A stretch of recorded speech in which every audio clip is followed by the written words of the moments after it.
Per ora devo dire che stanno andando abbastanza bene, non ci sono come ci aspettavamo, d'altra parte i miracoli, perché d'altra parte questa è una malattia completamente nuova e tutto aiuta, assieme ad altre terapie, a uscire dalle fasi più critiche.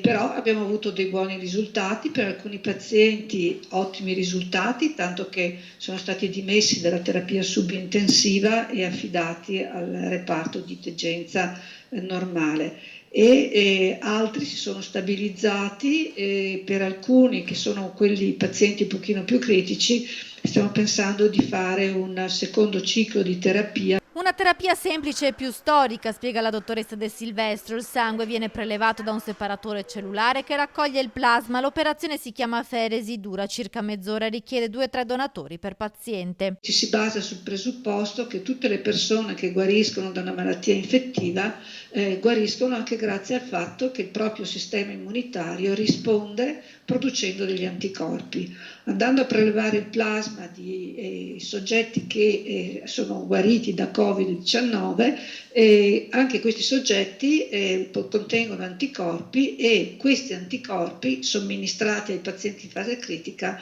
contribuiscono a guarire o comunque a uscire dalle fasi più critiche. A testimonianza di quanto la terapia sia stata ben accettata, il fatto che ad oggi non c'è stato bisogno di cercare donatori, sono stati gli stessi pazienti guariti a chiedere di aderire al programma. Quando si sta male è anche facile ottenere un'aderenza a un protocollo di studio, pur di studio, perché ovviamente tutto va bene purché si possa guarire.